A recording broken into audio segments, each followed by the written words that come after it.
আমেরিকার শিকাগো শহর থেকে স্বামীজির মাদ্রাজি ভক্ত আলাসিঙ্গা পেরুমলকে স্বামীজি পত্র লিখছেন। পত্রের সময়কাল 1893 সালের 2রা নভেম্বর। এই চিঠিতে স্বামীজি শিকাগো ধর্ম মহাসভার প্রথম দিনের বর্ণনা দিয়েছেন এবং মাতৃভূমির সেবায় কাজ করার জন্য আহ্বান জানিয়েছেন। প্রিয় আলাসিঙ্গা, কাল তোমার পত্র পেলাম।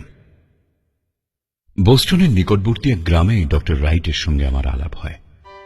তিনি হার্ভার্ড বিশ্ববিদ্যালয়ের গ্রিক ভাষার অধ্যাপক। তিনি আমার প্রতি খুব সহানুভূতি দেখালেন। ধর্ম মহাসভায় যাবার বিশেষ আবশ্যকতা কি তা আমাকে বোঝালেন। তিনি বললেন, তাতে সমুদয় আমেরিকান জাতির সঙ্গে আমার পরিচয় হবে। আমার সঙ্গে কারো আলাপ ছিল না। ওই অধ্যাপক আমার জন্য সব বন্দোবস্ত করার ভার নিজে নিলেন। অবশেষে আমি আবার শিকাগোয় ফিরে এলাম। মহাসভা খুলবার দিন সকালে আমরা সবাই শিল্প প্রাসাদ বা আর্ট প্যালেস নামক বাড়িতে সমবেত হলাম। তোমরা কল্পনা করে দেখো, নিচে একটি হল আর ওপরে এক প্রকাণ্ড গ্যালারি। তাতে আমেরিকার সুশিক্ষিত সমাজের বাছা বাছা ৬-৭ হাজার নরনারী ঘেঁষাঘেঁষি করে বসে আছে। আর প্ল্যাটফর্মের ওপর পৃথিবীর সব জাতির পণ্ডিতের সমাবেশ। আর আমি, যে জীবনে কখনো সাধারণের সামনে বক্তৃতা করেনি, সে এই মহাসভায় বক্তৃতা করবে।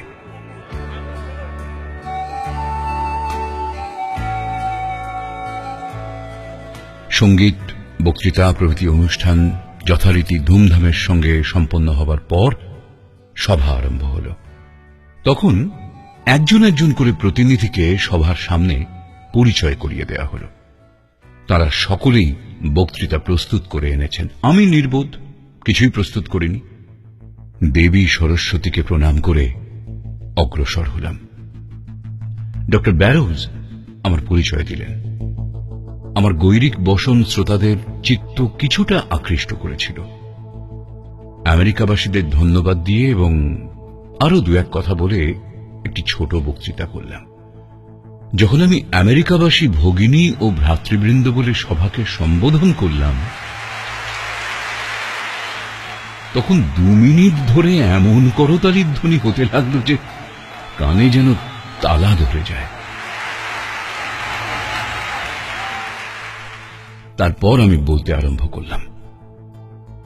যখন আমার বলা শেষ হল, তখন হৃদয়ের আবেগে একেবারে যেন অবশ হয়ে বসে পড়লাম। পরদিন সব খবরের কাগজে বলতে লাগলো আমার বক্তৃতায় সেদিন সকলের প্রাণে লেগেছিল। সুতরাং তখন সমগ্র আমেরিকা আমাকে জানতে পারল। কিন্তু তুমি তো জানো, নাম যশকে আমি ঘৃণা করি। এইটুকু জানলেই যথেষ্ট হবে যে যখনই আমি প্ল্যাটফর্মে দাঁড়াতাম, তখনই আমার জন্য কানে তালা ধরে যাবার মতো করতালি পড়ত। প্রায় সব কাগজেই আমাকে খুব প্রশংসা করেছে। খুব গোঁড়াদের পর্যন্ত স্বীকার করতে হয়েছে এই সুন্দর মুখ, বৈদ্যুতিক শক্তিশালী অদ্ভুত বক্তাই মহাসভায় শ্রেষ্ঠ আসন অধিকার করেছে, ইত্যাদি ইত্যাদি।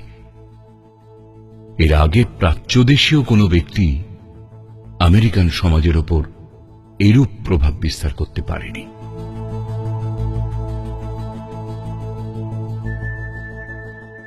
আমি দিন দিন বুঝতে পারছি, প্রভু আমার সঙ্গে সঙ্গে রয়েছেন আর আমি তাঁর আদেশ অনুসরণ করবার চেষ্টা করছি।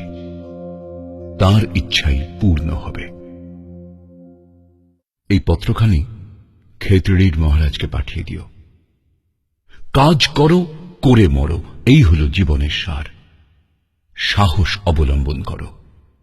আমাকে দিয়ে ও তোমাদের দিয়ে বড় বড় কাজ হবে, এই বিশ্বাস রাখো। ভগবান বড় বড় কাজ করবার জন্য আমাদেরকে নির্দিষ্ট করেছেন, আর আমরা তা করব। নিজেদেরকে প্রস্তুত করে রাখো, অর্থাৎ পবিত্র বিশুদ্ধ স্বভাব এবং নিঃস্বার্থ প্রেম সম্পন্ন হও। দরিদ্র, দুঃখী, পদদলিতদের ভালোবাসো। ভগবান তোমাদেরকে আশীর্বাদ করবেন। সময় সময়ে রামনাদের রাজা ও আর সকল বন্ধুর সাথে দেখা করবে এবং যাতে তারা ভারতের সাধারণ লোকের প্রতি সহানুভূতি সম্পন্ন হন, তার চেষ্টা করবে। তাদেরকে বলো তারা উন্নতির প্রতিবন্ধক স্বরূপ হয়ে আছেন। আর যদি তারা তাদের উন্নতির চেষ্টা না করেন, তবে তারা মনুষ্য নামের যোগ্য নন। ভয় ত্যাগ করো, প্রভু তোমাদের সঙ্গেই রয়েছেন। এখানকার একজন রেলের কুলি তোমাদের অনেক যুবক এবং অধিকাংশ রাজা রাজড়া হতে অধিক শিক্ষিত। আমরাও কেননা তাদের মতো শিক্ষিত হব? অবশ্যই হব। অধিকাংশ ভারতীয় নারী যতদূর শিক্ষার উন্নতি কল্পনা করতে পারে, প্রত্যেকটি আমেরিকান নারী তা অপেক্ষা অনেক বেশি শিক্ষিতা। আমাদের মেয়েদেরকেও কেননা ঐরূপ শিক্ষিতা করব? অবশ্য করতে হবে। মনে করো না তোমরা দরিদ্র। অর্থই বল নয়, সাধুতা, পবিত্রতাই বল। এসে দেখো সমগ্র জগতে এটি প্রকৃত বল কিনা। ইতি আশীর্বাদক বিবেকানন্দ।